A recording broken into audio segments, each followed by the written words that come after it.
चलिए आइए स्टार्ट कर रहे हैं chapter number 7 and chapter 7 is comprising of two sub chapters which are learning of theory and pricing strategies. ठीक है, so commitment is required, you can not leave. ठीक है, अभी लास्ट जैसे जैसे एग्जाम आने लगता था ऐसे लगता है कि कब कब कब खत्म हुआ, बीच में कब छोड़े और कब हम भाग जाए, कब हम ये सोचने लग जाए कि बस सब मेरे से नहीं हो रहा है, मैं कुछ और करूँगा लाइफ में। नेगेटिविटीज़ आने लग जाती है, तो इसलिए ये सब थॉट्स अभी एकदम आने ही नहीं देना है। और जब जब ऐसा थॉट्स आए तो और मन लगा के पढ़ने का कोशिश करना है। कमिटमेंट कमिटमेंट कमिटमेंट, नहीं मैं करूँगा, नहीं मैं करूँगा, नहीं मैं करूँगा, किसी भी हालत में मैं अच्छे से एग्ज़ाम दूंगा, अच्छे से एग्ज़ाम दूंगा, ऐसा बार बार बोलते रहना है। किसी भी हालत में मैं एग्ज़ाम दूंगा, अच्छे से एग्ज़ाम दूंगा, अच्छे से पढ़ूंगा, पूरा पढ़ूंगा, पूरा पढ़ूंगा, पूरा पढ़ूंगा, और पढ़ने पर घुस जाओ। वो थॉट्स जैसे ही ट्रिगर हो वैसे ही ये सब बार बार बोल बोल के, नहीं मैं पढ़ूंगा पढ़ूंगा पढ़ूंगा पढ़ूंगा पढ़ूंगा करके वापस ट्रैक पे आ जाओ। ठीक है, तो आइए अभी हम लोग चल रहे हैं लर्निंग ऑफ थ्योरी। इसमें प्रैक्टिकल चैप्टर है, इसमें कुछ ऐसा झमेला ही नहीं है। एप्लीकेबिलिटी नॉन एप्लीकेबिलिटी आपको थोड़ा ध्यान रखना चाहिए कि ये ह्यूमन एफर्ट्स के लिए एप्लीकेबल है और ऑटोमेटेड एफर्ट्स के लिए एप्लीकेबल नहीं है। न्यू प्रोडक्ट्स के लिए एप्लीकेबल है लेकिन एग्जिस्टिंग प्रोडक्ट्स और प्रोसेसेस के लिए एप्लीकेबल नहीं है। रेपिटेटिव प्रोसेस के लिए एप्लीकेबल है, नॉन रेपिटेटिव प्रोसेसेस के लिए एप्लीकेबल नहीं है। रेगुलर वर्कर्स, यहाँ पर रेगुलर वर्कर्स के लिए एप्लीकेबल है। अगर कोई टेम्पररी वर्कर है तो उसके लिए एप्लीकेबल नहीं, क्योंकि वो लर्निंग लाएगा कैसे, तो सीखेगा और भाग जाएगा। फिर स्किल्ड और अनस्किल्ड वर्कर्स के लिए एप्लीकेबल है, एक्सपीरियंस और एक्सपर्ट्स के लिए एप्लीकेबल नहीं है। लर्निंग अप्लाई होता है ऑन वेरिएबल कॉस्ट और डायरेक्ट कॉस्ट और इनडायरेक्ट मटेरियल्स। यहाँ पे लर्निंग अप्लाई नहीं होता है फिक्स कॉस्ट या इनडायरेक्ट कॉस्ट के ऊपर। होवेवर फिक्स कॉस्ट अगर एब्जॉर्प्शन कॉस्टिंग के हिसाब से, आवर के हिसाब से चेंज हो रहा है, तो फिक्स कॉस्ट का भी कॉस्ट लर्निंग इफेक्ट के कारण चेंज हो जाएगा। तो on fix cost if absorption costing is followed, on fix cost if marginal costing is followed, marginal costing में फिक्स कॉस्ट चेंज नहीं हो सकता। तो ये बात आपको ध्यान रखनी है, इससे आपको टोटल कॉस्ट निकालने में हेल्प होता है। लर्निंग रेट कैसे आता है, cost of average cost of, ध्यान रखना यहाँ पे एवरेज बोलना जरूरी है। Average cost of first 2n units divided by average cost of first n units. अगर आप पहला बार में 100 यूनिट बना रहे हैं और दूसरा बार में 200 यूनिट बना रहे हैं, तो इसका एवरेज कॉस्ट पर यूनिट लेना पड़ेगा और इसका एवरेज कॉस्ट पर यूनिट लेना पड़ेगा। इसको बाई इसको करोगे तो लर्निंग रेट आ जाएगा। तो लर्निंग रेट अगर 80% है, इसका मतलब इम्प्रूवमेंट रेट 20% है। लर्निंग रेट 90% मतलब इम्प्रूवमेंट रेट 10% है। तो लर्निंग रेट का वैल्यू जितना छोटा होता है, that indicates more learning. Learning of theory क्या कहता है कि अगर हमारा वर्कर n से 2n बनाएगा, यानी 100 से 200 यूनिट बनाएगा, तो उसका एवरेज कॉस्ट पर यूनिट जो पहले था उससे कम हो जाएगा। और कितना कम होगा, अगर पहले 10 था तो 10 इंटू लर्निंग रेट हो जाएगा। मतलब अगर लर्निंग रेट 80% है तो 10 का 80% 8 हो जाएगा। 10 का 8 कब होगा, जब आप 100 से 200 बनाएंगे या 1 का 2 बनाएंगे। 100 से 200 का नहीं है, मतलब पहला बार अगर 1 बनाया तो डबल करना होगा। पहला बार अगर एक बैच में 100 बनाया तो डबल करना पड़ेगा। एक बैच में 1000 बनाया तो डबल करना पड़ेगा। बट ऐसा हमने स्टडी किया कि ऐसा नहीं है कि ये सिर्फ डबल होने पे होगा। ये जैसे जैसे आप प्रोग्रेस करेंगे लर्निंग तो आते ही जाएगा, डबल पे ही आएगा, ऐसा नहीं है। तो वो बीच वाले वॉल्यूम्स को भी लेकर प्रेडिक्ट करना पड़ता है कि उस समय फिर हमारा एवरेज कितना होगा। जैसे अगर 1 से हम 2 कर रहे हैं तो 100 का 80 हो रहा है, तो इससे समझ में आ रहा है लर्निंग रेट हमारा 80% है, क्योंकि ये 100 का 80 हुआ, मतलब 100 पे 80% मल्टीप्लाई करके आ रहा है। फिर 2 से डबल हो रहा है तो 80 से 64 आ रहा है, क्योंकि 80 का 80% है ये। नाउ पॉइंट इज, अगर 3 हुआ तो लर्निंग नहीं आएगा क्या, तो भी लर्निंग आएगा। तो उसको पता करने के लिए लर्निंग कर्व इक्वेशन का इस्तेमाल करना है। 5 हुआ तो लर्निंग नहीं आएगा क्या, तो भी लर्निंग आएगा, लेकिन उसको पता करने के लिए लर्निंग कर्व इक्वेशन का इस्तेमाल करना पड़ेगा। तो नॉर्मली थ्योरी जब लिखी गई थी, राइट ब्रदर्स ने लिखी थी। एरोप्लेन बनाते समय उन्होंने एक्सप्लेन करने के लिए दुनिया वालों को कि एरोप्लेन बनाने में आगे जाके समय कम लगने वाला है, एक्सप्लेन करने के लिए थ्योरी लिखी थी। बाद में पता चला है थ्योरी तो खाली एरोप्लेन ही क्यों, हर इंडस्ट्री में यूज़ हो सकती है। अगर कोई इसको यूज़ करे तो इससे बहुत इंटरेस्टिंग वे से कोटेशन वगैरह फ्यूचर प्रोडक्शन का निकाला जा सकता है। मेन लर्निंग कर्व में अब इक्वेशन की बात आती है, तो इक्वेशन क्या होता है, y is equal to A into X to the power B या फिर k into X to the power s। इसमें a is what is a is average sorry, A is the time for first unit, पहला में कितना time लगा। X क्या है, जिसका एवरेज आपको निकालना है। एक्स इज जैसे अगर आपको निकालना है 3 यूनिट का या 5 यूनिट का, तो x will be 5, whose average is required. And what is B? B is learning curve index. And learning curve index means it is a formula log learning curve ratio by log 2. And log LCR, जैसे if learning curve ratio is 80%, तो log LCR will mean log 0.8 by log 2. The values of those will be given to you in the question. So that way the learning curve index is this. Normally मैं recommend करता हूँ students को कि 80% और 90% वाला आप याद कर लो। 80% पे लर्निंग कर्व इंडेक्स है -0.322, 90% पे लर्निंग कर्व इंडेक्स है -0.1518। ये याद करने से क्या सम थोड़ा सा इजीली हैंडल हो जाता है, क्योंकि 80-90 का ही सम्स एग्जाम में घूमता है। तो इससे क्या होगा, आप कोई भी और वॉल्यूम पे अपना वर्किंग कर सकते हो। जैसे आप 9 पे कर सकते हो, 5 पे कर सकते हो। तो 9 पे करना है तो क्या करना पड़ेगा, पहला वाला ए का वैल्यू होगा 100, यानी फर्स्ट वाले का। फिर उसके बाद एक्स हो जाएगा 9, पावर में बी हो जाएगा एज पर 80% और 90% जो है वो -0.322 हो जाएगा या फिर -0.1518 हो जाएगा। तो that way learning curve equation will be solved. Alright, so ये हो गया दूसरा चीज। पहला चीज है कि डबल करेंगे तो टाइम कम होगा। दूसरा चीज है कि इक्वेशन से कोई भी पर्टिकुलर वॉल्यूम का आप एवरेज निकाल सकते हो। ध्यान रखना, यहाँ पे एवरेज आंसर में आता है, सीधा एवरेज। अब बात ये कि आपको क्वेश्चन दो तरह का सिचुएशन पे लाके छोड़ता है। एक सिचुएशन होता है कि वो बोलता है कि आप ये जो डबल कर करके यूनिट्स आ रहे हैं ना, ये जैसे मान लीजिए 8 यूनिट का आया फॉर एग्जांपल, तो वो बोल रहा है फर्स्ट 8 यूनिट का प्राइस क्या होगा वो बताओ। तो फर्स्ट 8 यूनिट का प्राइस जो होगा वो आपका 51.2 जो एवरेज आया उसके हिसाब से आ जाएगा।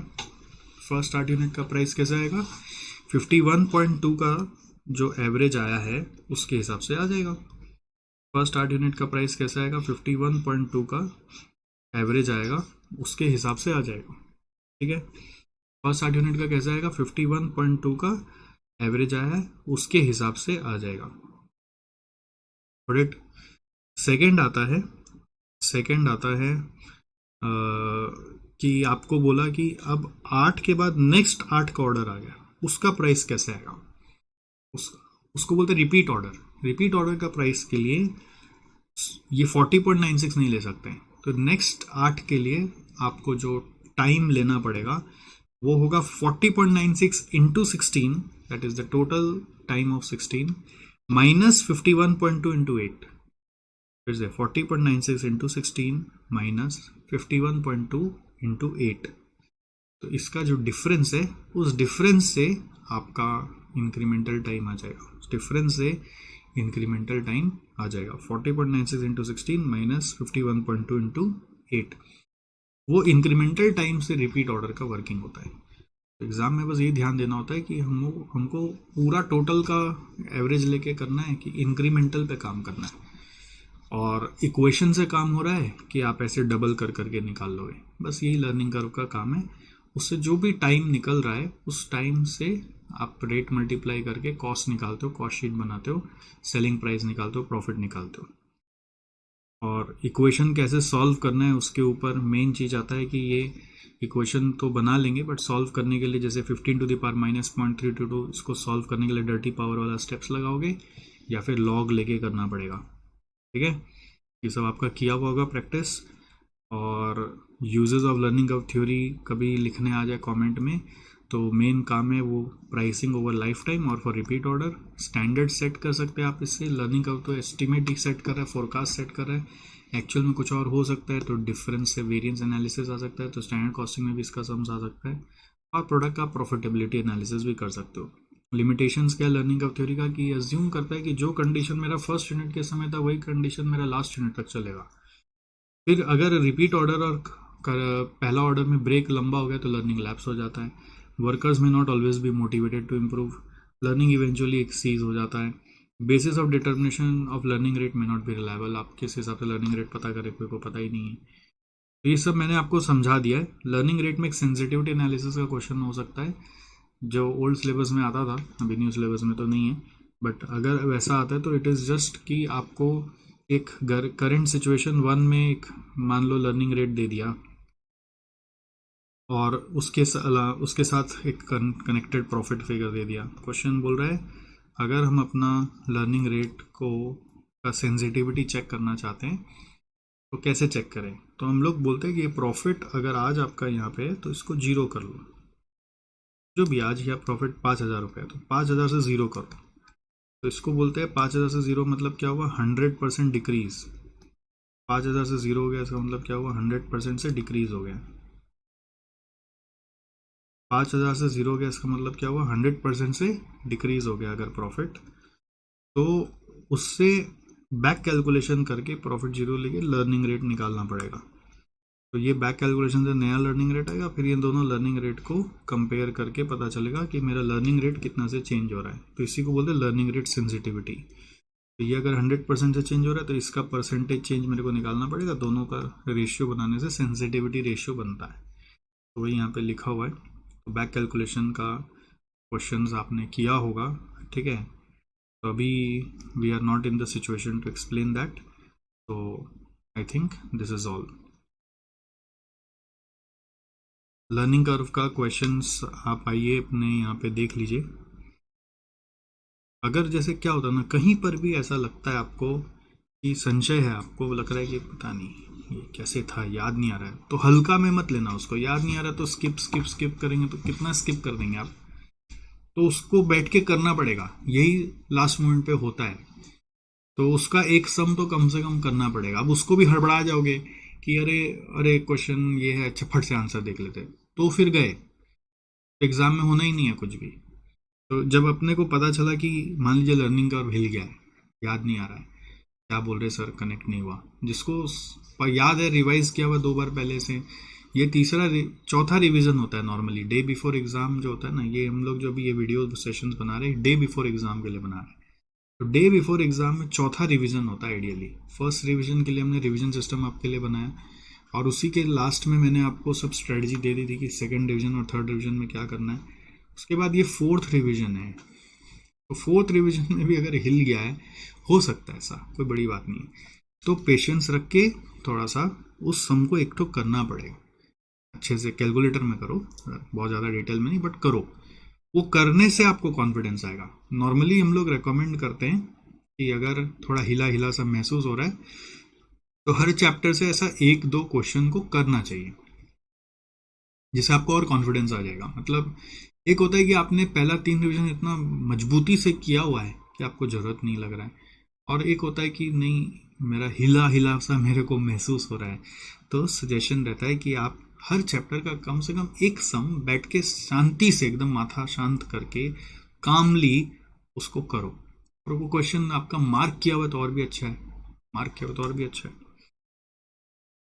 ठीक है। तो यहाँ पर क्या है देखो, बहुत सिंपल सा क्वेश्चन है यहाँ पर कि the product will have a life cycle of 5,000 units, और पहला 4500 यूनिट का आपको प्राइस दिया हुआ है, और नेक्स्ट 500 यूनिट के लिए आपको प्राइस निकालने बोलेगा question. Selling price of final 500 क्या होगा। अब इसमें 4500 और 500 मिला के 5,000 यूनिट जो प्रोड्यूस करना है उसके लिए बोल रहा है first batch of 100 units will take 1000 hours. तो पहला बार में हम 100 यूनिट बनाए, ठीक है, और उसका 1000 आवर लग गया। 80% लर्निंग रेट है, and learning will continue till 2500 units. 2500 units मतलब 25 बैच तक। ये यूनिट्स है, ये बैच है, तो 25 बैच तक लर्निंग कंटिन्यू होगा। तो 25 तो मेरा डबल कर करके नहीं आएगा ना, 1 2 4 8 16 फिर 32 हो गया। तो ये लर्निंग कर्व इक्वेशन बैठाना पड़ेगा इसके लिए। लर्निंग कर्व इक्वेशन होगा y is equal to 25 into sorry 25 नहीं 1000, a का वैल्यू 1000 इंटू एक्स है 25 टू दी पावर 80% है। तो 80% का इंडेक्स मेरे को याद रहता है विच इज -0.322 हो गया। तो इससे मेरा इसका एवरेज आ जाएगा, ठीक है। ये मेरा 1000 फर्स्ट बैच का टोटल टाइम है, ठीक है। तो एवरेज टाइम क्या होता है, 1000 बाई 100 करने से आ रहा है 10, एवरेज आ रहा है 10, ठीक है, एवरेज आ रहा है 10। तो ये एवरेज पर यूनिट का आ गया। अगर आप पर बैच लेके चलना चाहते हैं तो टोटल फॉर 1 बैच तो कोई दिक्कत नहीं है, टोटल पर बैच ही रहने दीजिए, that is also possible. Total for batch भी चलेगा, एवरेज पर बैच भी चलेगा, कोई ज़रूरी नहीं कि पर यूनिट पे करना है। तो टोटल पर बैच ले लीजिए, तो इससे जो आंसर आएगा वो आपका 25 बैच का आ जाएगा। सो इसका अगर आप वर्किंग करोगे ना, तो मैं थोड़ा आंसर देख के बैठा दे रहा हूँ। ये आ रहा है 354.7। फिर इसके बाद फर्स्ट 25th बैच तक तो आपका 2500 यूनिट तक चलेगा। तो ये पर बैच आ गया। तो टोटल टाइम निकालने के लिए 354.7 इंटू 25 आप करोगे। फिर आपको 25th बैच का जब निकालना है तो फर्स्ट 24 बैचेस का करना पड़ेगा। फर्स्ट 24 बैचेस के लिए 1000 इंटू 24 टू द पावर -0.322 होगा, जिसका आंसर आप देखो यहाँ पे दिया हुआ ही है 359.4। तो ये भी पर बैच आ गया, बट ये आपका डायरेक्टली यूज़ नहीं होगा। इससे आपको 25th बैच का वर्किंग करना पड़ेगा। 25th बैच का वर्किंग कैसे होगा? 25th बैच का होगा 354.7 multiplied by 25 minus 359.4 multiplied by 24। 359.4 multiplied by 24। तो इससे हमारा ये नेट आ जा रहा है। इससे हमारा ये नेट आ जा रहा है। ये 25th बैच का आ रहा है। इसका भी आंसर मैं देख लेता हूँ। ये दिया हुआ है आंसर है 241.9 आना चाहिए। अब इससे हम लोग का टोटल टाइम आएगा। इससे हम लोग का टोटल टाइम आएगा, और total time for first 2500 units would be what? First 2500 units would be 354.7 into 25, and next 2500 units ka it will be based on 25th batch, which is 241.9 into 25. So this way total time will come, total times the total cost will come. Then desired profit is given here, and sales from 4500 units at 64 has to be taken. So remaining would be your sales that you want from remaining 500 units. So from that selling price will come. तो flow याद आ जाना चाहिए, बस इस तरह से सम करना है। और इसी तरह से आपका आगे का सम्स भी है। ये स्टैंडर्ड कॉस्टिंग से जुड़ा हुआ सम है। क्वेश्चन नंबर 2, जिसमें एक्चुअल आउटपुट 25 है, तो स्टैंडर्ड कॉस्टिंग बोलता है स्टैंडर्ड फॉर एक्चुअल आउटपुट चाहिए, और लर्निंग रेट का यूज़ है स्टैंडर्ड निकालने के लिए। इस क्वेश्चन में क्या हो रहा है, ये ओरिजिनल बजट बना है, बट रिवाइज बजट बनाने बोल रहा है 80% और 15 यूनिट तक लर्निंग सीज कर जाएगा। तो इसके हिसाब से वापस अगर हम बोले तो ओरिजिनल बजट जो बनाया हुआ है वो काम का नहीं है, वो आपका 90% पे दिया हुआ है। रिवाइज बजट आपका जो दिया हुआ है वो काम का है। रिवाइज बजट जो दिया हुआ है वो काम का है। 80% पे आपको करना है। तो फर्स्ट 15 यूनिट्स का आपको वर्किंग करना पड़ेगा। यहाँ पे दिया हुआ देखो, time taken for first unit is 10 hours. 10 into 15 to the power 80% learning rate पे करना है, तो -0.322। फिर सीजन आफ्टर 15 यूनिट्स है, तो फिर फर्स्ट 14 यूनिट्स का करना पड़ेगा। That will be 10 into 14 to the power -0.322। फिर 14th यूनिट का वर्किंग होगा। मान लीजिए ये अगर ए आ रहा है, ये अगर बी आ रहा है, तो it will be 15A - 14B, something like that. तो 14th यूनिट का टाइम आ गया। तो नाउ आपको for standard costing time for actual output चाहिए फॉर 25 यूनिट्स। तो पहला 15 यूनिट का टाइम क्या होगा? फर्स्ट 15 यूनिट्स का टाइम ए के हिसाब से होगा A × 15, और नेक्स्ट 10 यूनिट्स का टाइम क्या होगा? नेक्स्ट 10 यूनिट्स का टाइम होगा 14th यूनिट के हिसाब से। मान लो C है, तो C × 10। तो दैट वे टोटल टाइम आ गया। और इस टोटल टाइम को लेकर आप अपना कॉस्ट कार्ड बनाओगे। इस टोटल टाइम को लेकर आप अपना कॉस्ट कार्ड बनाओगे। ये टोटल टाइम आपका 91.42 आवर्स आया है। इसको लेकर आप अपना कॉस्ट कार्ड बनाओगे और वेरिएंस एनालिसिस करोगे। यहाँ पर आपको बस खाली लेबर रेट ले लेना है, इन दोनों से लेबर रेट ले लेना है, पर आवर क्या होगा वो आपको इन दोनों से ले लेना है। एक्चुअल का तो जैसा है वैसा ही रहेगा। कॉस्ट कार्ड याद है ना, standard cost for actual output और एक्चुअल कॉस्ट हम लोग बना के करते थे। हम लोग इंस्टीट्यूट के हिसाब से नहीं करते हैं, हम लोग अपने हिसाब से करते हैं। वर्किंग का पैटर्न अलग हो सकता है, थ्योरी में पॉइंट्स अलग नहीं हो सकता है। तो ये बस आपको पुट करना है। एक्चुअल तो जैसा दिया हुआ वही, और स्टैंडर्ड में ये वाला टाइम रेट आप निकाल लेना वहाँ से, जो मैं बताया ये वाला लेबर रेट। बजट और बजट से वो रेट बैठाओगे तो अमाउंट आ जाएगा, और फिर इसको कंपेयर करोगे तो वेरिएंस आ जाएगा। Question 3 is also similar kind of question. So यहाँ पर तो क्या है कि production will be in batches of 1000 units and life is 16,000 units, तो डबल करके आ गया 1 2 4 8 16। तो फर्स्ट का यूनिट का जो टाइम है, फर्स्ट यूनिट का जो टाइम है which is direct labour cost of first batch of 1000 units is this. इसका टाइम कहीं दिया हुआ होगा, देखना होगा, इसका टाइम कहीं दिया हुआ होगा। तो ये जो भी लेबर कॉस्ट ही दिया हुआ होगा, labour cost of first 1000 units expected to be 55,000, तो टाइम नहीं दिया हुआ, कॉस्ट दिया हुआ है। तो फर्स्ट बैच का 55,000 है, 90% लर्निंग रेट है, तो 90% लगाते जाओगे, बस डबल करो तो सीधा 90%। यहाँ पे जो भी आंसर है उसका 90% यहाँ पे नीचे। बट यहाँ पे बोल रहा है direct labour cost is expected to reduce due to effects of learning for the first 8 batches. उसके बाद बोल रहा है the direct labour cost will remain constant at the same cost per batch as in the 8th batch. तो यहाँ पे learning 8वां ही चल रहा है, और फिर बोल दिया एज इन 8th बैच। तो 8th बैच मतलब आपको 7 बैचेस को लेके फिर सोचना पड़ेगा, ठीक है। तो ये जैसे एक बार कैलकुलेटर में आप करना चाहेंगे क्या? 55,000 का 90% करने से आ रहा है 49,500, 49,500 का 90% करने से आ रहा है 44,550, फिर उसका 90% करने से आ रहा है 40,095। तो ये 8 बैचेस का हो गया। उसके बाद बोल रहे लर्निंग अप्लाई नहीं हो रहा है, तो हमने उसको आगे नहीं बढ़ाया। और उसके बाद बोल रहा है आप अब 8th बैच का वर्किंग करो। तो 8th बैच के लिए आपको फिर 7 बैच का करना पड़ेगा। 7 बैचेस का कैसे होगा? 55,000 फर्स्ट का है, इंटू 7 टू दी पावर, यहाँ लर्निंग रेट 90% चल रहा है तो -0.152 उसका इंडेक्स दिया हुआ है, तो 7 टू दी पावर -0.152 का वैल्यू भी दिया हुआ है। 55,000 इंटू 0.744 करेंगे तो 40,920 आ गया। तो अब 8th बैच का करने जाएंगे तो कैसे होगा? 8th बैच और 8 बैचेस अलग है। 8th बैच का वर्किंग कैसे होगा?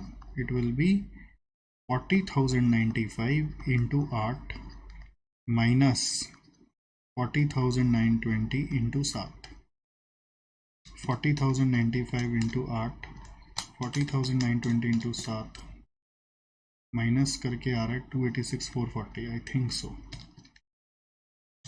नहीं 34,320 आ रहा है, 34,320 आया शायद, ला लीजिए ये रहा, ठीक है। तो ये 8th बैच का आ गया।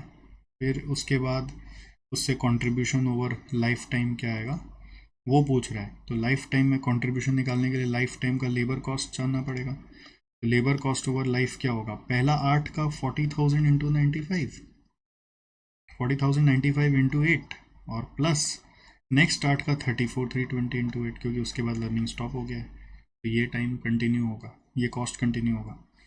फिर उससे आप कंट्रीब्यूशन निकाल लेंगे। फिर rate of learning required to achieve a lifetime product contribution of 5 lakh assuming constant rate of learning applies throughout the life now.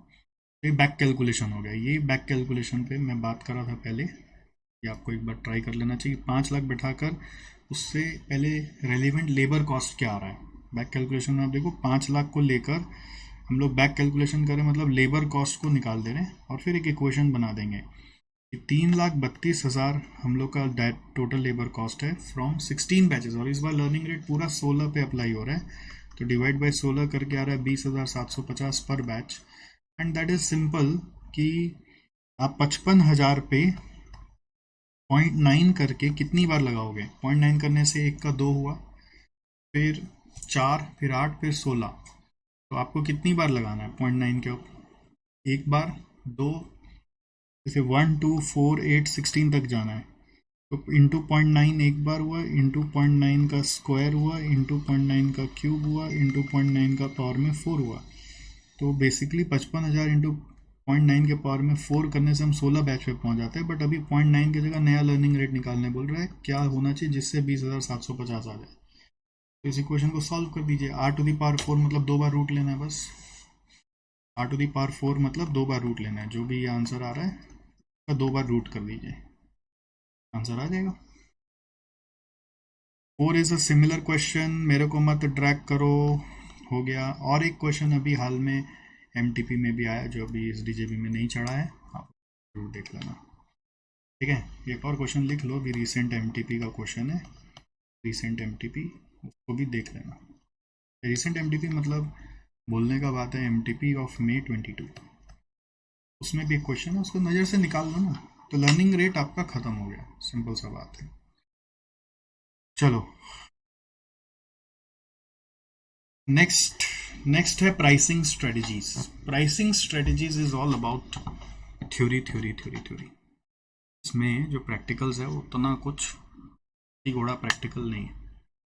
तो प्राइसिंग क्या होता है, एक छोटा सा डेफिनेशन इसका याद रखोगे। The theme of pricing is that it may be independent of costing.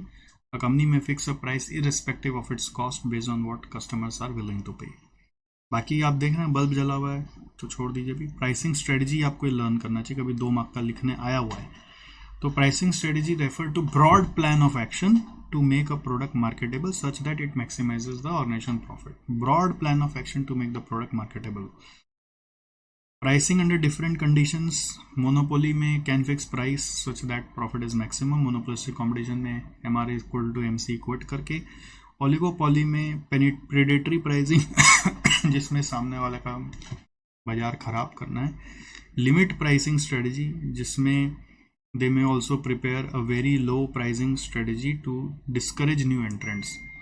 तो इसमें क्या होता है, सब मिल के प्राइस लिमिट कर देते हैं, सब मिल के। कॉल्यूडेड प्राइसिंग में भाई सब मिल के प्राइस रेज कर देते हैं, यहाँ पे प्राइस लो कर देते हैं और यहाँ पे सब मिल के प्राइस इंक्रीज कर देते हैं, रेज कर देते हैं। कॉस्ट प्लस प्राइसिंग में कॉस्ट प्लस मार्कअप से ये लोग प्राइस करते हैं। इसमें भी यूनिफॉर्म प्राइसिंग हो सकती है, यानी कि ये लोग साथ में अपना पूरे इंडस्ट्री का कॉस्ट और इंडस्ट्री का एक मार्कअप जोड़कर एक इंडस्ट्री यूनिफॉर्म प्राइस भी लोग निकालते हैं। खैर, फिर नॉन प्राइस स्ट्रेटजीज पे इनको ज़्यादा कॉम्पीट करना पड़ता है। Quality, after sale service, advertising, sponsorship, sales promotion, product placement, loyalty schemes. Perfect competition में आप प्रीवेलिंग मार्केट प्राइस पे प्राइसिंग करते हैं। स्कीमिंग द क्रीम को कब यूज़ करते हैं, की पॉइंट्स पे थोड़ा ध्यान देंगे। इन इलास्टिक डिमांड पे यूज़ करेंगे, हाईली इनोवेटिव प्रोडक्ट पे यूज़ करेंगे।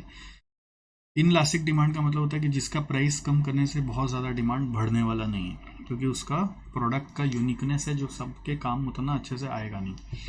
High profit at initial stage अगर आपको चाहिए तो इन स्किमिंग करिए। अगर एक प्रोडक्ट है जिसका डिमांड अननोन है, शॉर्ट टर्म डिमांड है, तो आप उसको स्किम करके बेचिए, क्योंकि वरना आपका जो इनिशियली इतना हाई कॉस्ट लगा हुआ वो रिकवर नहीं हो पाएगा। अगर financing high cost of capital recover करना है तो आपको स्किम करना है। कंपटीशन अभी आने में देर है तो स्किम करना है। अगर बोल रहे कंपटीशन तुरंत आने वाला है तो पेनिट्रेशन में जाना है। पेनिट्रेशन तब करना है जब डिमांड इलास्टिक लग रहा है, वो लग रहा है कि प्राइस कम करने से डिमांड बहुत ज़्यादा बढ़ जाएगा। लार्ज स्केल प्रोडक्शन में जाना है। लॉन्ग टर्म डिमांड अगर आपको अपना प्रोडक्ट का मिलने वाला है श्योरिटी, और कंपटीशन अगर तुरंत आने वाला है तो पेनिट्रेट करना चाहिए। Pricing and product life cycle को इंटरकनेक्ट किया गया, केस स्टडीज में बहुत काम आता है। इंट्रोडक्शन स्टेज में skimming policy with high price but low profit margin due to high fix cost. Skimming करते हैं इंट्रोडक्शन स्टेज में, सबको पता है, बट इसमें क्या होता है, प्राइस तो हाई रहती है बट मार्जिन उतना हाई नहीं रहता है because of high initial cost. Growth stage में क्या होता है, प्राइस थोड़ा सा हम लोग रिड्यूस करते हैं। क्यों? क्योंकि वो 3 पॉइंट याद है, ये ऑलरेडी लाइफ साइकिल कॉस्टिंग में अपने पढ़े थे। Discourage competitors, uniqueness is lost और attract more customers. Maturity stage में प्राइस और कम होता है to meet the price war, और बेसिकली प्राइस वॉर के कारण प्राइस और कम हो जाता है। डिक्लाइन स्टेज में cut price if not repositioning. ठीक है, मतलब कट प्राइस करो इफ नॉट, नहीं तो रीपोजिशनिंग करो, मतलब उस प्रोडक्ट को वापस से कुछ नया बना के लेके आओ, नया यूटिलिटी उसमें दिखाने का कोशिश करो। फिर पेनिट्रेशन पॉलिसी, इंट्रोडक्शन स्टेज में पेनिट्रेशन भी हो सकता है, to enter into the market and gain high share quickly और to prevent competitors from entering. मतलब you can enter into market with penetration pricing also, but उसमें क्या होता है, धीरे धीरे अपने प्राइस बढ़ा देते हैं, तो मैच्योरिटी तक पहुंचे तो प्राइस बढ़ जाता है और वो प्राइस फिर स्टेबल हो जाता है। लॉस लीडर स्ट्रेटजी होती है जिसमें आपका प्रोडक्ट आप शुरुआती समय में जो मेन प्रोडक्ट है उसको आप लॉस में बेचते हो, बट उसके एंसिलरी प्रोडक्ट से, एक्सेसरीज से कमा लेते हो। प्राइस एडजस्टमेंट पॉलिसीज पे एग्जाम में क्वेश्चन आया हुआ है कि प्राइस एडजस्टमेंट पॉलिसी में किस तरह से आप अपने प्राइस को कस्टमर के लिए एडजस्ट कर सकते हो या डिस्काउंट वगैरह कर सकते हो। उसमें आता है पहला डिस्ट्रीब्यूशन डिस्काउंट और फंक्शनल डिस्काउंट, दूसरा है क्वांटिटी डिस्काउंट जिसको आप ट्रेड डिस्काउंट बोलते हैं, तीसरा है कैश डिस्काउंट, चौथा है प्राइस डिस्क्रिमिनेशन और पांचवा है जोग्राफिक प्राइसिंग। अलग अलग जोग्राफिकल जोन में जाके आप अलग अलग प्राइस ऑफर करते हो। Apart from these, other macroeconomic and legal factors should be also given due importance. Three important conditions for discrimination है, the maker must be capable of being segmented for price discrimination, जिसके लिए आप discrimination कर रहे हो वो अलग segment होना चाहिए। Customer should not be able to resell the product of the segment paying higher price, मतलब ये नहीं कि कस्टमर उसको दूसरा सेगमेंट में जाके बेच दे, ऐसा ना हो। The chance of competitors under selling in the segment of higher price should not be possible. तो आप जहाँ हायर प्राइस बेच रहे हो वहाँ पे कॉम्पिटिटर आके अंडर प्राइस में बेच देगा तो आप डिस्क्रिमिनेशन नहीं कर पाओगे। डिस्क्रिमिनेशन मतलब अलग अलग तरह के ग्राहकों से अलग अलग चार्ज करना, तो उसको भी चार्ज करने के पहले तीन कंडीशन का ध्यान रखना है। ठीक है, मेकर मतलब manufacturer must be capable of being segmented for price discrimination, आपको अलग अलग प्राइस डिस्क्रिमिनेशन करना, सेगमेंट करना आना चाहिए, जिसके लिए अलग अलग आप प्राइस रखने वाले हो। फिर दूसरा पॉइंट है कस्टमर कहीं ले जाके हायर सेगमेंट वाले को ना बेच दे। तीसरा है कि कॉम्पिटिटर कहीं नहीं बेचते। ठीक है, मतलब आप जिसको सस्ता दे रहे हो वो सस्ता लेके फिर किसी और को ही महंगा में बेच दे रहा है, ऐसा नहीं होना चाहिए। प्राइस डिस्क्रिमिनेशन और कस्टमाइजेशन पे एग्जाम में कई बार क्वेश्चन पूछा हुआ है, तो इसको भी लर्न करना है। तो it can be based on, जैसे यहाँ पे पूछा है प्राइस एडजस्टमेंट क्या क्या होता है, मतलब प्राइस में कैसे कैसे चेंजेस लाया जाता है। एक डिस्ट्रीब्यूशन डिस्काउंट, एक क्वांटिटी डिस्काउंट, एक कैश डिस्काउंट, एक डिस्क्रिमिनेशन, एक जोग्राफिक प्राइसिंग। अब यहाँ पे प्राइस डिस्क्रिमिनेशन और जोग्राफिक प्राइसिंग को इलेबोरेट किया जा रहा है। डिस्क्रिमिनेशन लाने के लिए बेस्ड ऑन प्रोडक्ट लाइन हो सकता है कि एक प्रोडक्ट का जो नया वेरिएशन निकाल देंगे उसका अलग प्राइस हो जाएगा। Based on customers pass behaviour, तो जिसका ट्रैक रिकॉर्ड अच्छा हम लोग उसको डिस्काउंट ज़्यादा दे देते हैं। बेस्ड ऑन डेमोग्राफिक्स, मतलब जिसका सीनियर सिटीजन है तो उसको डिस्काउंट दे दिया। बेस्ड ऑन टाइम डिफरेंशियल, मतलब कोई मेरे से अगर 1 साल का पैकेज लेगा, कोई मेरे से तीन महीना का पैकेज लेगा तो हम अलग प्राइस चार्ज करेंगे। प्राइस सेंसिटिविटी पे ऐसा लगता था क्वेश्चन नहीं आएगा, बट अभी हाल में इसके ऊपर भी क्वेश्चन पूछ लिया। तो प्राइस सेंसिटिविटी क्या है, ये आपका 9 पॉइंट के ऊपर बात करता है, 9 पॉइंट के ऊपर बात करता है, जो आपको अलग अलग तरह से समझाता है कि किस किस कारण से प्राइस चेंज होने पर डिमांड में असर पड़ेगा कि नहीं पड़ेगा। तो उसको याद रखने के लिए था USD set sip, USD set करो और सिप मारो, यूएसडी सेट सिप।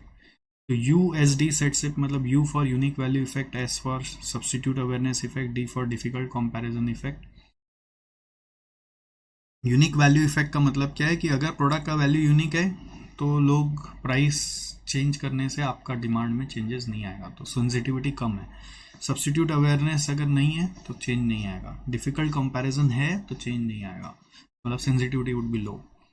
ठीक है, टोटल एक्सपेंडिचर अगर जो प्रोडक्ट आप बेच रहे हो उस पर कस्टमर बहुत कम खर्चा करता है तो सेंसिटिविटी नहीं आएगा। जैसे match box, and benefit effect, तो अगर उस प्रोडक्ट से buyers are less price sensitive where the expenditure on the product is low compared to the total cost of the end product। तो जो end product हम लोग बना रहे हैं उस पर्टिकुलर प्रोडक्ट से, उसके कंपैरिजन में उसका कॉस्ट बहुत कम है तो सेंसिटिविटी नहीं आएगा। शेयर्ड कॉस्ट मतलब कॉस्ट के शेयर हो जाएगा, बायर अपने किसी के साथ शेयर कर लेगा तो सेंसिटिविटी नहीं आएगा। संक इन्वेस्टमेंट मतलब कोई बड़ा मोबाइल खरीद लिया फिर उसका आप कवर खरीदने जा रहे हो तो उसका प्राइस सेंसिटिविटी में इफेक्ट नहीं आएगा। प्राइस क्वालिटी इफेक्ट मतलब कि अगर perceived quality of product high है तो फिर सेंसिटिविटी में इफेक्ट नहीं आएगा, प्राइस बढ़ाने के लिए लोग नानुकुर नहीं करेंगे। इन्वेंट्री इफेक्ट मतलब if the product can not be stored the buyer will be less price sensitive. If the product can not be stored the buyer will be less price sensitive. Geographic pricing भी आपको याद रखना है, which is point of product pricing होता है इसमें, जिसमें freight included नहीं होता। फिर दूसरा होता है uniform delivered pricing. Uniform delivered pricing में जहाँ पे भी ले लो एक ही प्राइस लगेगा। जोन डिलीवर्ड में हमारे डिफरेंट जोन डिवाइडेड होंगे, वहाँ पे डिलीवरी होगा, हर जोन का अलग अलग प्राइसिंग हो सकता है एज पर द फ्रेट। फिर यूनिफॉर्म फ्रेट आपका चार्ज भी किया जा सकता है जोन डिलीवर्ड में, हर जोन पे सेम प्राइस भी हो सकता है। फ्रेट एब्जॉर्प्शन प्राइसिंग में prices are inclusive of freight and that a computer located near the client would charge. तो इसमें कोई जोन डिलीवर्ड में यूनिफॉर्म प्राइसिंग पे फोकस है और यहाँ पर बोल रहा है कि क्लाइंट को दूसरा कंप्यूटर जो चार्ज करता है उसके हिसाब से चार्ज किया जाएगा। बाकी ये बल्ब जला हुआ है तो हम उस पर नहीं जा रहे। Pricing based on new product में रेवोल्यूशनरी प्रोडक्ट, एवोल्यूशनरी प्रोडक्ट और me too product. Revolutionary product का प्राइसिंग प्रीमियम पे होता है, एवोल्यूशनरी का आपका pricing price taking cost benefit competitor and demand and product into account, जिसको डिमांड बेस्ड प्राइसिंग बोलते हैं, to justify the cost and benefits of the additional features. Me too product का going rate पे pricing होता है। एक जमाना था, आपको पता है, प्राइसिंग चैप्टर से क्वेश्चन 40 मार्क तक आ गया था, तो आप इसको हल्के में मत लीजिएगा, थ्योरी थोड़ा दिमाग में बिठा के जाइएगा। 40 मार्क्स तक का क्वेश्चन आ गया था, इमेजिन करो। प्राइसिंग ड्यूरिंग रिसेशन, रिसेशन में हम लोग less than total cost above marginal cost पे प्राइसिंग करते हैं। कैसे लेस देन टोटल कॉस्ट और अबव मार्जिनल कॉस्ट? ये नहीं कि कोई भी प्राइस दे दो, मेरे को कंट्रीब्यूशन मिलना चाहिए। रिसेशन और शटडाउन के समय मेरे को कंट्रीब्यूशन मिलेगा तो ना मेरे को जिंदा रहने में मजा आएगा। ठीक है। एडवांटेजेस ऑफ कंटिन्यू क्या है? Continue with employees, prevents machine from idleness, take advantage of improve business letter, avoid the competition of securing the business. ठीक है। अभी जैसे हम लोग के भी हुआ ना, पेंडेमिक में सब हिल गया, स्टूडेंट्स ही नहीं है, एग्ज़ाम कैंसिल हो गए, तो भाई हमने कई और टीचर ने सोचा कि स्कूल ही नहीं चल रहा है तो भाई गांव चले गए सब उठ उठ के। बट कंटिन्यू करने का बहुत एडवांटेज है, हमने कंटिन्यू रखा। Prevents machine from idleness, take advantage of improve business letter. अभी इस एडवांटेज का इंतज़ार कर रहे हैं, बट अदरवाइज क्या है कि ये सब हम लोगों को बेनिफिट्स अदरवाइज तो मिलना ना कंटिन्यू करने का। प्राइसिंग बिलो मार्जिनल कॉस्ट कब करते हैं? जब प्रोडक्ट पेरिशेबल है, ख़त्म होने वाला है, मतलब मरने वाला है, स्टॉक बहुत ज़्यादा जमा हो गया है, उसका भी लाइफ अप्रोच कर रहा है, मार्केट प्राइस फॉल किए जा रहा है। फिर एक नया प्रोडक्ट को पेनिट्रेट कराना है मार्केट में, और एक होता है कि हमको लगता है कि कोई एक प्रोडक्ट अभी हम सस्ता बेच दें, उसके बाद उसको बाद में एक महंगा बेचेंगे जिसमें हम ज़्यादा कमा लेंगे। तो प्राइसिंग बिलो मार्जिनल कॉस्ट। ठीक है। Issues in pricing of services, services customise होते हैं तो उसका डिस्टिंक्ट प्राइस स्ट्रक्चर होता है। कस्टमर पार्टिसिपेशन भी होता है, तो उनका भी पॉकेट से क्या कॉस्ट लग रहा है उसको भी ध्यान देना पड़ता है। कई बार सर्विसेज रेगुलेटेड होते हैं तो उनके रेगुलेशंस को फॉलो करना पड़ेगा। कई बार सर्विसेज की प्राइसिंग में कोई एसोसिएशन के साथ मिल के आप, अभी बीच में बात चला था सीए इंस्टीट्यूट को लेकर कि सीए इंस्टीट्यूट मेंबर्स को हेल्प करें कि सब मेंबर एक कॉमन फीस चार्ज करें। भी पॉसिबल ही नहीं है, क्योंकि हर मेंबर का अपना टाइम का वैल्यू है, वो अलग अलग तरह से सर्विस चार्ज करता है। बट हुआ नहीं, कलेक्टिव मैनर से भी प्राइस फिक्स किया जा सकता है। ठीक है। Framework to create value for customer, customer के लिए वैल्यू क्रिएट करना है तो सबसे पहले एक प्रोडक्ट क्रिएट करो जिसमें कस्टमर नीड सेटिस्फाई होगा, फिर उसका प्रमोशन प्रोग्राम, फिर उसको राइट डिस्ट्रीब्यूशन चैनल में सेट करो, और फिर उसकी प्राइसिंग स्ट्रेटजी सोच के उसको मार्केट में लॉन्च करो। ऐसा प्राइसिंग स्ट्रेटजी सोचो जो दोनों को इंसेंटिव दे, कस्टमर को भी लगे कि यार सस्ता है, सही है, वैल्यू जो मिल रहा है उसके मुकाबले में, और सेलर को भी अपना प्रॉफिट मिले, खर्चा उड़ जाए। ठीक है। ये स्ट्रक्चर्ड अप्रोच मेरे को पता नहीं इम्पॉर्टेंट है कि नहीं है, बट मैं आपको रेकमेंड करूँगा कि आप एक बार इसको याद कर लीजिए, और सीक्वेंस में याद करेंगे। MTP CCD MP, इसका मैंने आपको ये दिया हुआ है निमोनिक, ये अभी तक आया नहीं है। कभी कभी होता है ना एग्जाम में कुछ एक यूनिक सा पूछेंगे, तो उसमें से ये भी हो सकता है कि ये वाला यूनिक वाला आपको पूछ लेगा। अभी तक आया नहीं है, और इंस्टीट्यूट मैट में दिया हुआ है स्ट्रक्चर्ड अप्रोच, और ये भी दिया हुआ है फ्रेमवर्क टू क्रिएट वैल्यू। ये सब कुछ अगर एक्सेप्शन होना है, बुरा होना है, तो ये सब हो जाएगा आपके साथ। इसलिए एक बार इसको आप पॉइंट को भी याद करने का प्रयास करो। मार्केटिंग ऑब्जेक्टिव, फिर आपका target market, pricing objectives and policy, but इसको MPT की तरह याद रखना पड़ेगा। MTP नहीं होगा, फिर MPT होगा, CDC होगा, CCD की जगह CDC होगा, फिर MP होगा, क्योंकि ये सीक्वेंस बनाया हुआ है, फ्लो है, स्टेप बाय स्टेप जाना पड़ेगा। मैं नहीं घुसा, मुझे क्षमा करिएगा। फिर है प्राइसिंग मेथड्स में कॉम्पिटिटिव बेस्ड, वैल्यू बेस्ड और cost based. Competitive based pricing जो होता है उसमें आपका गोइंग रेट प्राइसिंग चलता है, सील्ड बिड प्राइसिंग चलता है, कॉस्ट प्लस प्राइसिंग चलता है। वैल्यू बेस्ड में true economic value based pricing है, और कॉस्ट बेस्ड में कॉस्ट प्लस प्राइसिंग है। कॉस्ट बेस्ड प्राइसिंग का लिमिटेशन है कि उसमें जो ओवरहेड आप एलोकेट कर रहे हो वो आर्बिट्ररी एलोकेशन होता है, उसमें वॉल्यूम एस्टिमेशन में भी इनकरेक्ट है। आप कितना ओवरहेड प्रोडक्ट पे चार्ज करोगे वो कैसे पता चलेगा? तो इसका सॉल्यूशन निकाला गया कि ये प्रॉब्लम फिक्स्ड ओवरहेड को लेके होता है, इसलिए वेरिएबल कॉस्ट प्लस प्राइसिंग डालो। तो variable cost plus markup use क्या करो? The markup covers the fix cost and profit instead of arbitrary adding a profit percent on cost. अब एक प्रॉफिट भी जब आप ऐड करते हो कॉस्ट प्लस प्रॉफिट, तो आर्बिट्ररीली अपना मन से 10% 20% ऐड करते हो, उसका भी एक लॉजिकल तरीका होता है कि आपका जो कैपिटल एम्प्लॉयड है उस पर आपको कितना मिनिमम रिटर्न चाहिए to satisfy your share holders. उस रिटर्न से अपना प्रॉफिट निकाल कर उस प्रॉफिट को आप प्रॉफिट परसेंट में कन्वर्ट करके चार्ज करो।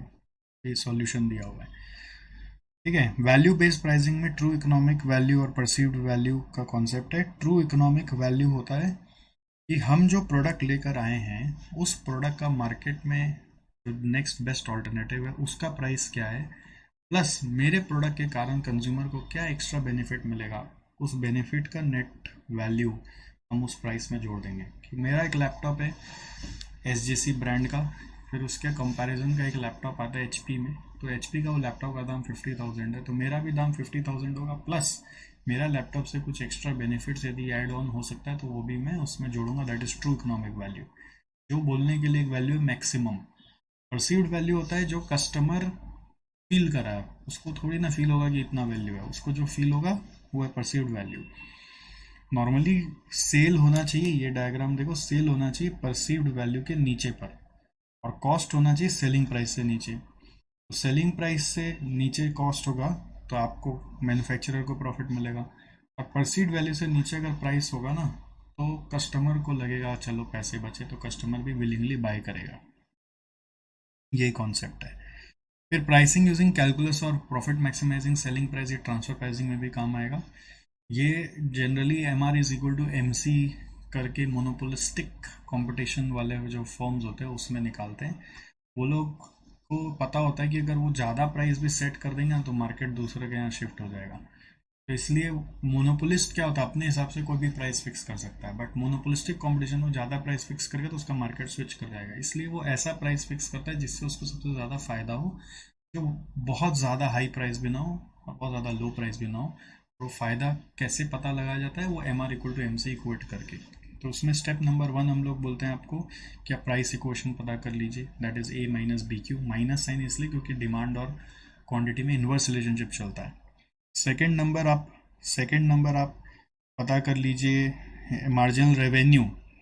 सेकंड नंबर आप पता करिए मार्जिनल रेवेन्यू के लिए याद रख लो A-2BQ, या फिर उसका एक ऑल्टरनेट तरीका है कि प्राइस से P/Q करके TR आएगा, टोटल रेवेन्यू। उस टोटल रेवेन्यू का डिफरेंशिएशन करोगे तो मार्जिनल रेवेन्यू आएगा, या फिर शॉर्टकट MR=A-2BQ याद रखोगे। तो A और B का वैल्यू बैठाना है, इसे आपका MR आ जाएगा। अब इसमें ध्यान देना है कि A और B क्या है। A is the price when quantity is 0। B क्या है, B is the slope means change in price by change in quantity. ये देखो यहाँ पर, ये A और B पे ध्यान देना है, ठीक है। ये A B कैसे आता है, मेन इस पे ध्यान देना है, ठीक है। A is price where demand is 0, B is change in price by change in demand. So marginal revenue कैसे आ रहा है, A-2BQ करके आ रहा है, या फिर दूसरा तरीका TR निकाल के DDQ को करो। फिर marginal cost low. Marginal cost कैसे आता है, मार्जिनल कॉस्ट आता है वेरिएबल कॉस्ट पर यूनिट। फिर MR और MC को इक्वेट करो। मार्जिनल कॉस्ट कैसे आता है, marginal cost is equal to variable cost per unit, यहाँ पे लिखा भी है।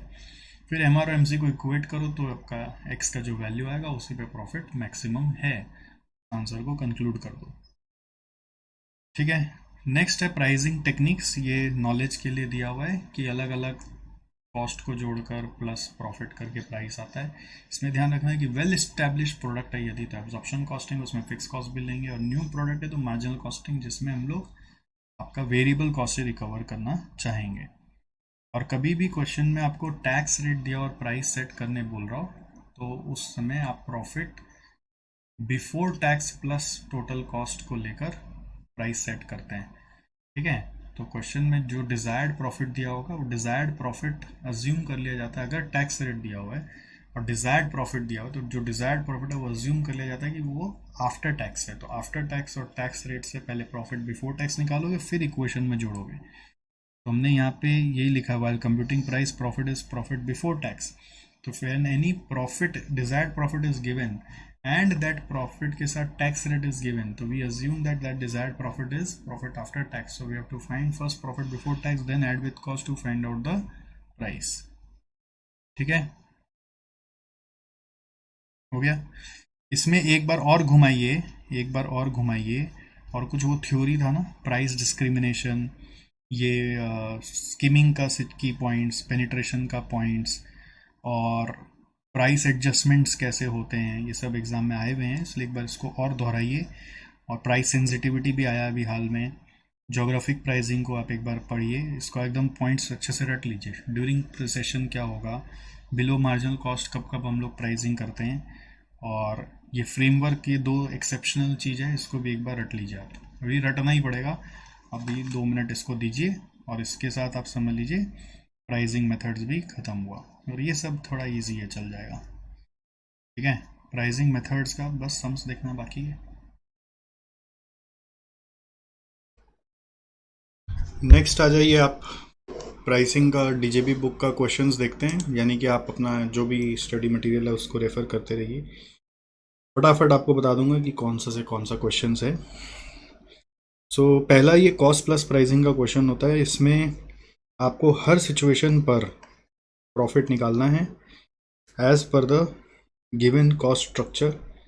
This is the budgeted variable cost and this is fix cost. Fix cost आपको 16 लाख ले लेना है, variable cost 32 into respective units ले लेना है, और फिर उस पर आपको सेल्स, यहाँ पर सेलिंग प्राइस सिंस यहाँ पे दिया हुआ है तो हर एक पे प्रॉफिट निकालना है। तो प्रॉफिट जब सबका निकालोगे तो फिर टोटल कॉस्ट भी निकालना होगा, टोटल कॉस्ट भी निकालोगे और profit percent on total cost देखोगे, और उस टोटल कॉस्ट परसेंट में मार्कअप चाहिए हम लोग को 25%। तो 25% आ रहा है कि नहीं, वो हमारा एक टेस्ट क्राइटेरिया है। जिसमें 25% आ रहा है हम उसी पे जाएंगे। तो जैसे यहाँ पे इधर 25.84 आ रहा है, यहाँ 28.16 आ रहा है, तो ये दोनों बेस्ट है, बट हम लोग एब्सोल्यूट अमाउंट ज़्यादा पे आ रहा है देन परसेंटेज। तो ज़्यादा परसेंट मिल रहा है वो इम्पोर्टेंट नहीं है, एब्सोल्यूट अमाउंट ज़्यादा इंपॉर्टेंट होता है हमारे लिए। तो ये 1472 हम लोग के लिए बेस्ट होगा। तो this is how we are going to show the workings. तो इसमें एक और करंट में हम लोग का क्या प्राइस चल रहा है वो भी आपको दिखाना है, विच इज़ इक्वल टू, ये वेरिएबल कॉस्ट है, ये फिक्स कॉस्ट है, और ये मार्कअप परसेंट है, तो इससे करंट प्राइस भी आ जाएगा। ठीक है।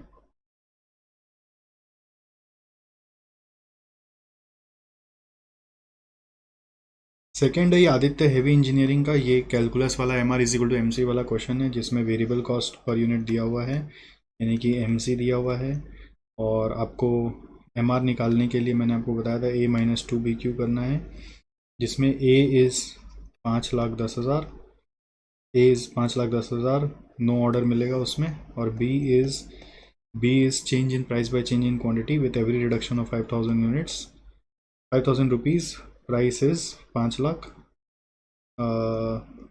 Sorry, with every reduction of 5,000 rupees there will be a demand of 2 units, so accordingly B will be 5,000 by 2, ठीक है, इंटू Q, और M C is equal to यहाँ पे 2,20,000। तो बस एम आर और एम सी को इक्वेट करोगे, सॉल्व हो जाएगा, Q का वैल्यू आ जाएगा। ठीक है। नेक्स्ट थर्ड क्वेश्चन में क्या बोल रहे हैं, कुछ भी नहीं बोल रहा है, ये M R equal to M C nearest value खोजना है। तो M R M C equal nearest कहाँ पर है, टोटल कॉस्ट है, मार्जिनल कॉस्ट है, एम आर का कॉलम बनाना पड़ेगा। एम आर का कॉलम हम बना लीजिए, और कहाँ पे इक्वल हो रहा है वो देख लीजिए। एम सी आपको दिख रहा है, टोटल कॉस्ट दिख रहा है, तो एम आर का कॉलम में यहाँ पे डैश होगा, यहाँ पे 40 होगा, फिर 40 ऐसे करके सब में एम आर 40 आ रहा है। तो नियरेस्ट और इक्वल आपको 4 यूनिट पे दिख रहा है, अगर इक्वल नहीं होगा तो नियरेस्ट देखना पड़ेगा।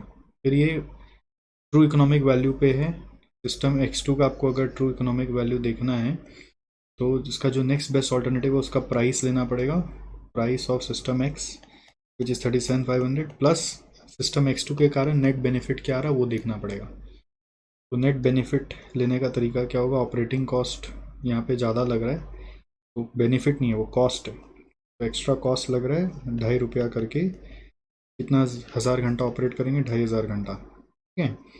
और बेनिफिट क्या होगा, बेनिफिट होगा 0.5% के हिसाब से, ट्रैश का कॉस्ट है 1 लाख, तो 0.5% इंटू 1 लाख, तो इस दोनों से नेट बेनिफिट आ जाएगा, और वो नेट बेनिफिट को ऊपर में ऐड करोगे, ओवरऑल जो वैल्यू आएगा वो है ट्रू इकोनॉमिक वैल्यू।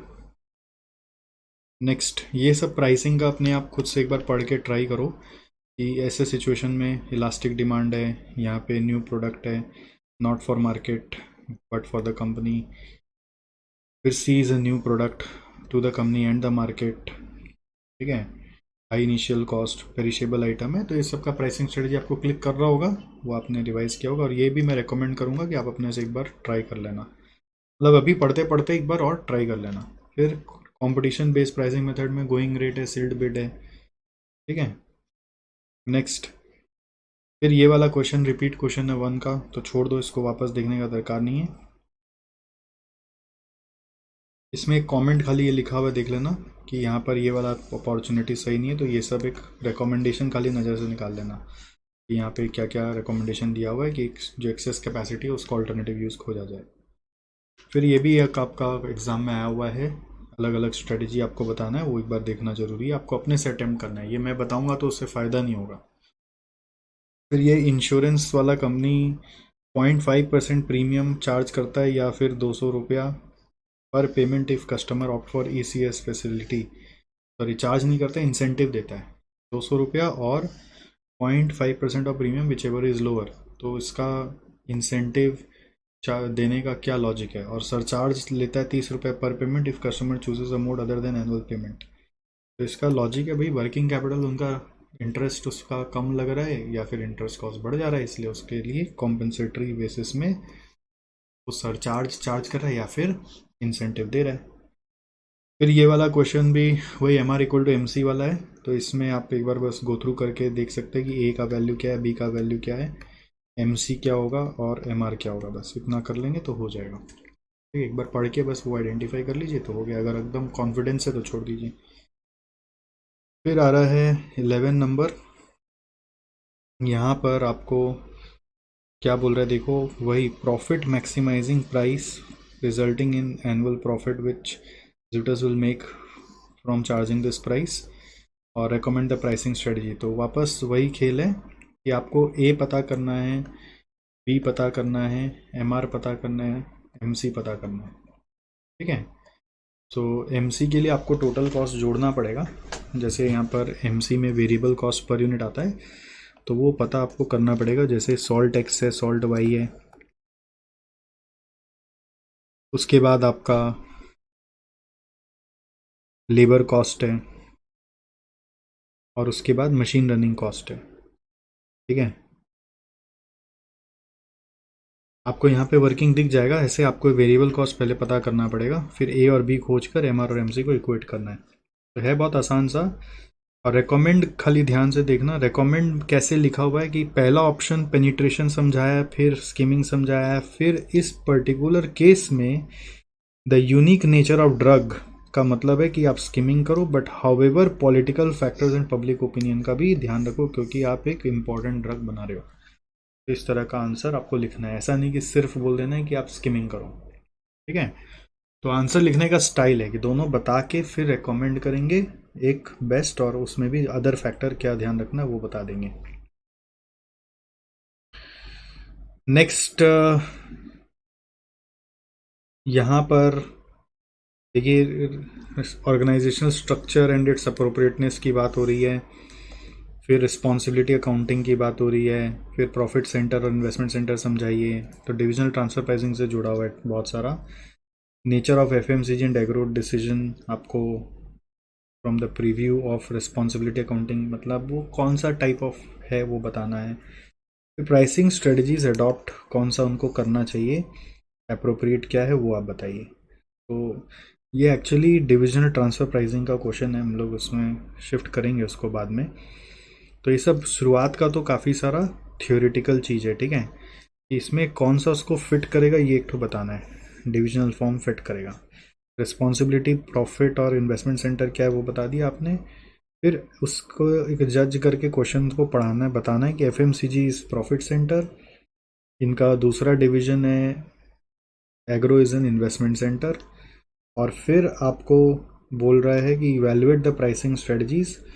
तो प्राइसिंग स्ट्रेटजीज में ये लोग का क्या प्रॉफिटेबिलिटी खड़ा हो रहा है और मिनिमम और मैक्सिमम प्राइस क्या होगा वो आपको बताना है। यहाँ पे प्रीमियम प्राइस रेकमेंड किया हुआ है, ठीक है।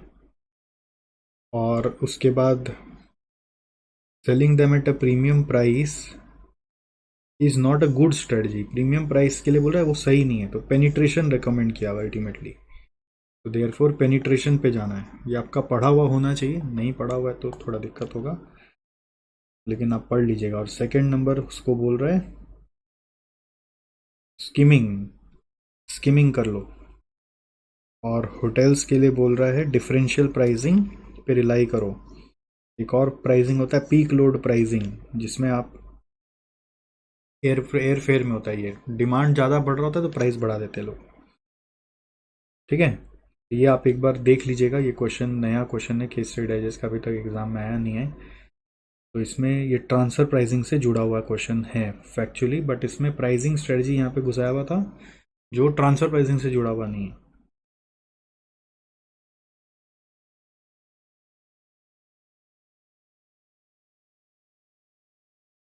यहाँ पे ये सब देखे ना, वर्किंग नोट में कुछ एवरेज प्राइस वगैरह भी निकाल के बता रहा है। ये फैक्ट्स एंड फिगर्स के साथ इलस्ट्रेट जो करने बोल रहा था, दैट इज इम्पॉर्टेंट।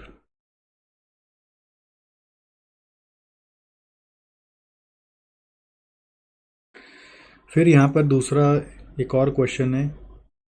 ये क्वेश्चन में क्या बोला जा रहा है देखो, calculate the unit selling price of Gentronic that will maximise revenue and maximise profit, elucidate the strategy advocated by marketing.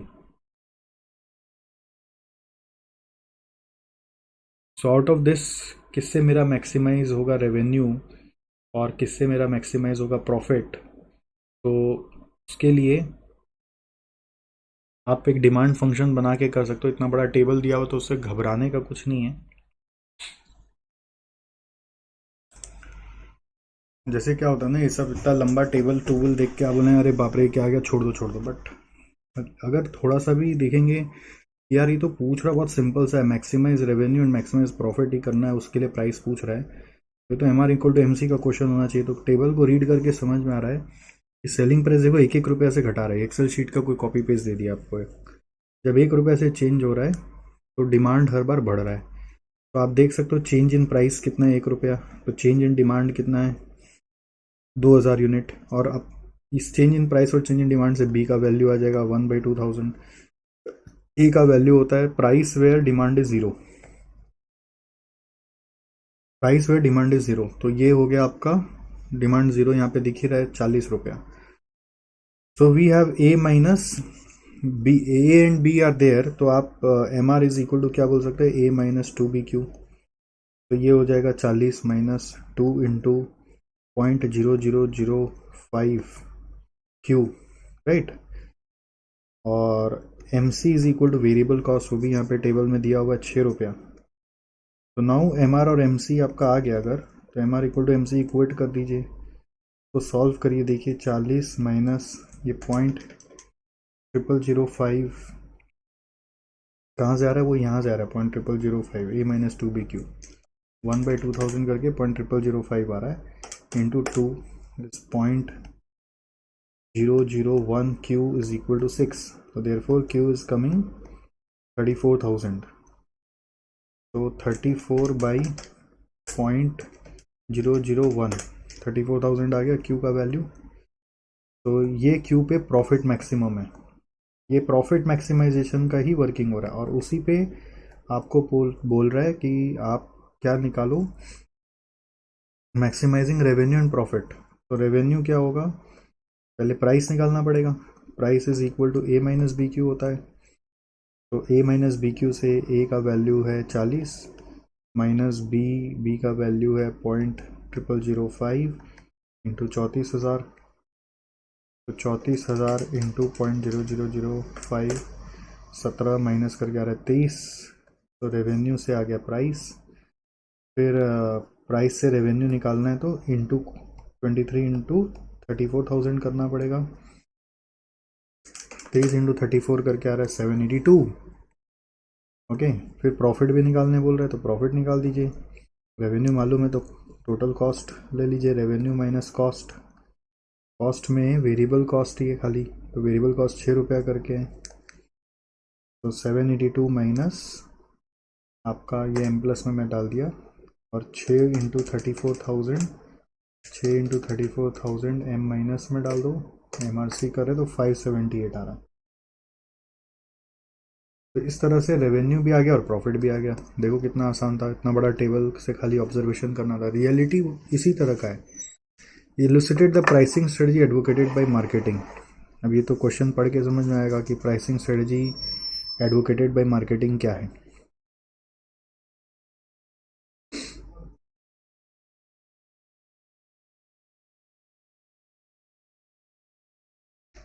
The marketing head is striving to keep the price as low as possible to capture the commercial space and maximize the revenue.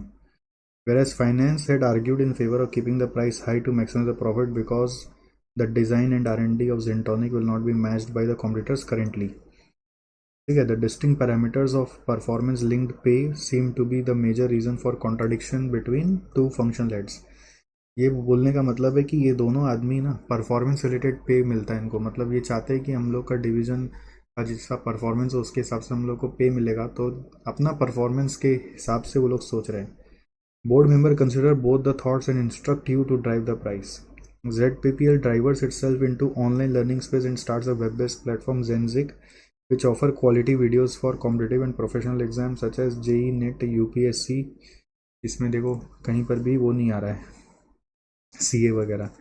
In order to attract the viewers, Zenzik offers few lectures on fundamental concepts of curriculum after registration at the website without any cost, but for the complete access, candidates need to have paid account. ये क्या है ना, पहला वाला जो दिया हुआ है ये लो एज पॉसिबल मतलब पेनिट्रेशन मांग रहा है, ये इनिशियली हाई रखना मांग रहा है, ये स्किम करना मांग रहा है। और इन लोग जो चालू किया है जेंजिक के लिए उसको बोलते हैं फ्रीमियम प्राइसिंग। ये आप लोगों ने पढ़ा नहीं है बट दुनिया में बहुत कॉमन कॉन्सेप्ट है, which is free plus premium. मतलब प्रीमियम चीज़ पूरा नहीं मिलेगा, अभी कुछ चीज़ फ्री मिलेगा, फिर बाद में आपको पूरा लेने के लिए पेमेंट करना पड़ेगा। ठीक है, तो हो गया ये वाला क्वेश्चन, बस कोई घबराने का था ही नहीं। यही 3 चीज़ इसमें लिखा हुआ है, पेनिट्रेशन, फिर है देखो सेकंड वाला में स्किमिंग और थर्ड वाला में फ्रीमियम। खत्म, डन डन डन डन। और ये वाला जो क्वेश्चन है देखो, analyse any 5 factors contributing for low customers price sensitivity. उसके लिए बताया था ना, USD सेट से पैसे 9 पॉइंट्स होते हैं। ठीक है, अब आपको कितना याद है वो मेरे को नहीं पता। यूनिक वैल्यू इफेक्ट, ठीक है, difficult comparison effect, and benefit effect, shared cost effect, ऐसे करके हर एक का एक फुल फॉर्म था। ठीक है, प्राइसिंग में अभी दिखाया था ना मैंने, तो क्या क्या था अगर आपको नहीं ध्यान है तो मैं फिर से आपको बता सकता हूँ। सब्सटीट्यूट अवेयरनेस इफेक्ट, सब में लो वाला उठाना, हाई वाला लिख दोगे तो रॉन्ग हो जाएगा, लो वाला उठाना है। तो यू में यूनिक वैल्यू इफेक्ट, फिर ये डिफिकल्ट कंपैरिजन इफेक्ट, फिर total expenditure effect, then sensitivity will be less, and benefit में लेस, शेयर्ड कॉस्ट में लेस रहता है। ठीक है, फिर sunk investment effect, price quality effect, inventory effect, खाली एक में हाई है। तो इस तरह से आप आराम से कोई भी 5 पॉइंट कनेक्ट करके आ सकते हैं। ठीक है, ये भी हो गया और इसके साथ बधाई हो, ये चैप्टर ही हो गया। ठीक है, इजी चैप्टर है बट स्कोरिंग चैप्टर है, तो इसका इसलिए मैंने जो जो क्वेश्चंस आपको बोला ना कि ये सब एक बार अटेम्प्ट कर लो कि क्या सिचुएशन में क्या स्ट्रेटजी लगती है, वो एक बार अटेम्प्ट कर लो। एक बार जो मैंने कह दी मतलब कह दी कह दी कह दी। ठीक है, चलिए फिर मिलते हैं। आइए, प्राइसिंग में भी एक दो चीज़ नया आपको बताना है। जैसे एक मेथड होता है जिसका नाम है कॉस्ट प्लस प्राइसिंग। हालांकि हमने कॉस्ट बेस्ड प्राइसिंग पढ़ा है, कॉस्ट बेस्ड प्राइसिंग में यहाँ पर 2 लिमिटेशन आपको बताया था कि यहाँ पे एक सबसे बड़ा समस्या आता है कॉस्ट में ओवरहेड क्या होगा, और वॉल्यूम एस्टिमेशन अगर गड़बड़ हो गया तो कॉस्ट पर यूनिट भी गड़बड़ हो जाएगा। ठीक है, तो उसका रेमेडी खोजा था हमने कि वेरिएबल कॉस्ट प्राइसिंग आप चालू कर सकते हैं। वेरिएबल कॉस्ट प्राइसिंग में जाने से क्या होता है कि ओवरहेड का एलोकेशन का टेंशन खत्म, और इस वेरिएबल कॉस्ट प्राइसिंग में मार्कअप का समस्या है तो मार्कअप के लिए आर्बिट्ररी मार्कअप नहीं डालने के लिए रिटर्न ऑन इन्वेस्टमेंट मेथड से जा सकते हो। तो ओवरहेड पर यूनिट डालने का जो समस्या था वो सॉल्व ऐसे किया गया। अब एक और तरीका से इसको सीखना है, ये भी आप अपने नोट्स में कृपया करके अपडेट करें, कॉस्ट प्लस प्राइसिंग बोलकर। कॉस्ट प्लस प्राइसिंग अगर आपको डायरेक्टली बोले तो वो होता है कॉस्ट प्लस मार्कअप, ठीक है। अब इसका लिमिटेशन लिखने बोलेगा तो क्या बोलोगे? तो लिमिटेशन में आप ऊपर में जो बताया वो तो लिख ही सकते हो, बट कुछ और लिमिटेशंस हैं, ये हम लोग ट्रांसफर प्राइसिंग में भी पढ़ते हैं, वही आपको बताना है कि कॉस्ट प्लस प्राइसिंग में जाने से वो इग्नोर कर रहा है the price charged by competitors, price charged by competitors, ignores the price charged by competitors. दूसरा चीज़ ये इग्नोर कर रहा है what customers are willing to pay, ignores what customers are willing to pay. अगर वो ज़्यादा देना चाह रहा है तो नुकसान, कम देना चाह रहा है तो आपका वॉल्यूम नहीं आएगा, विलिंग टू पे। और एक थर्ड है company doesn't have incentive to control the cost, क्योंकि सारा कॉस्ट तो चार्ज कर ही ले रहे हैं, कॉस्ट को कम करने का क्या मोटो है? मोटो ही नहीं है। तो ये लिमिटेशन आप अपने आंसर में चिपका सकते हो। अपार्ट फ्रॉम अबव टू जो आपको बताया हुआ, वो बताया कि कॉस्ट में ओवरहेड का समस्या है, ओवरहेड रेट निकालने में वॉल्यूम का समस्या है, बट ये लिमिटेशंस भी आप पुट अप कर सकते हो। ये लिमिटेशन मेरे को मिला है केस स्टडी डाइजेस्ट के क्वेश्चन में, तो केस स्टडी डाइजेस्ट का जो क्वेश्चन है वो सब एक्स्ट्रा क्वेश्चन उसमें आपको सब मिल जाएगा, बाद में आप उसको आराम से देख लीजिएगा, हमारे यूट्यूब में भी मिल जाएगा, और आपके अगर हमारे रेगुलर स्टूडेंट है तो आपको हमारे क्लास के एंड में भी मिल जाएगा, ठीक है। नेक्स्ट है एक और कॉन्सेप्ट है फ्रीमियम प्राइसिंग। ये बहुत कॉमन है, अगर आपका कॉमन सेंस है, मतलब कॉमन नॉलेज है, तो आपको ये पता ही होगा। फ्रीमियम प्राइसिंग सॉफ्टवेयर कंपनीज बहुत यूज़ करती है। कुछ सॉफ्टवेयर कंपनीज होती है जो सॉफ्टवेयर को एज अ सर्विस देती है, सॉफ्टवेयर एज अ सर्विस, मतलब आप उनके वेबसाइट पे जाकर वो सर्विस को अवेल कर रहे हो, बेसिकली वो सॉफ्टवेयर ही दे रहा है, वो वेब बेस्ड सॉफ्टवेयर है, वेब बेस्ड सॉफ्टवेयर है जिसको आप यूज़ कर रहे हो उनके साइट पर। जैसे आप माइक्रोसॉफ्ट का 365 समझ लीजिए, माइक्रोसॉफ्ट 365, ये जब से सत्या नडेला आए ना माइक्रोसॉफ्ट में, पूरा माइक्रोसॉफ्ट का पूरा काया बदल दिया, पायरेसी को एकदम ख़त्म कर दिया। ख़त्म करने का तरीका क्या किया? विंडोज़ अपग्रेड कर दिया ऐसा जो अलग अलग आईपी एड्रेस, और अगर उसको पायरेसी नोटिस होता है ना अंदर में, तो वो आपका मैल फंक्शन करने लगता है। तो अब आप पायरेटेड विंडोज़ 10 लीजिए, विंडोज़ 11 लीजिए, तो it will start malfunctioning. दूसरा इन्होंने टाई अप किया बहुत सारे लैपटॉप और कंप्यूटर बनाने वाली कंपनियों से कि तुम लोग देखो, यूज़र को बेचता है वो मेरा पायरेटेड सॉफ्टवेयर यूज़ करता है, तो मेरे को तो अपॉर्चुनिटी लॉसेस हो रहा है। तो लैपटॉप वाले को बोला कि तुम मेरा ऑफिशियल विंडोज़ इंस्टॉल करके उनको दो, इस बहाने लोग भी तुमसे ज़्यादा लैपटॉप खरीदेंगे और मेरे को भी कुछ कमाई हो जाएगा। तो उनके साथ टाई अप कर लिया, थोड़ा रुपया कम करके उनसे, उनके साथ एक एसोसिएशन कर लिया। आजकल लैपटॉप में प्री इंस्टॉल्ड आने लग गया काफ़ी सारा, बट फिर भी पायरेसी होता है। तो उसका उपाय क्या? विंडोज़ 10 11 ऐसे अपग्रेड करके ऐसा बना दिया अंदर में कि वो पायरेटेड है, तो उन लोगों को कुछ डेटा चाहिए होता है, मैच करते रहते हैं वो आईपी से कि वो फ्री है कि क्या है, वो ऐसा इंटरनेट से कनेक्टिविटी बैकएंड में डाल दिया है जो आपको पता भी नहीं चलता, जो उनका सर्वर में जाता है उनको पता चल जाता है इस पर्टिकुलर पीसी में ये वाला यूज़ हो रहा है, तो धीरे धीरे वो आपका, आजकल वार्निंग आता है एक्टिवेट करो, बहुत सारे एप्लीकेशन को फिर किल कर देता है, वो चालू ही नहीं होने देता। तो ऐसे ही ऑफिस में भी पायरेसी होता है, मतलब ऑफिस मतलब माइक्रोसॉफ्ट ऑफिस पैकेज जो है जिसपे वर्ड, पावर पॉइंट, एक्सेल चलता है, तो उसको रोकने के लिए उन्होंने माइक्रोसॉफ्ट 365 लॉन्च कर दिया, ठीक है। तो उसमें क्या होता है, ये कॉन्सेप्ट है सैस मॉडल बोलते हैं, सॉफ्टवेयर एज अ सर्विस। जब आप इनका वेबसाइट पे जाओगे तो उसका डिटेल पढ़ना, जिसमें बोलता है try 1 month free. Try 1 month free माने क्या हुआ? इसका मतलब जो ऑफिस पैसा दे के मिलेगा वो पूरा का पूरा फ्री में आप 1 महीना यूज कर सकते हो। 1 महीना के बाद आपको यूज करना है तो पैसा दे के यूज करना पड़ेगा। सारा प्रीमियम फीचर्स आपको 1 महीना हम फ्री में दे देंगे, all premium features. This is called as freemium pricing. All premium features given for free for trial for a limited time. For a limited time. After that, you will have to pay the full amount to access the software, access the service. So this is called as freemium pricing. जैसे for example हम लोग भी demo classes बहुत बार होता है ना, YouTube में डाल देते हैं। स्टार्टिंग हो रहा है बैच तो इनिशियल क्लास यूट्यूब में डाल दिया, तो उससे क्या होती है, उससे हमारी प्रीमियम फीचर आती है। बेसिकली सारे प्रीमियम चीज़ फ्री में कुछ दिन मिलेगा, उसके बाद पेमेंट करो और बाकी का एक्सेस करो। प्रीमियम प्राइसिंग हम लोग बोलते हैं। ऐसे कभी कोई क्वेश्चन में सिचुएशन बना दे तो आप हैंडल करना। ऑलराइट, समझ में आ गया ना आपको? ऑलराइट, एक और कॉन्सेप्ट है, देखो।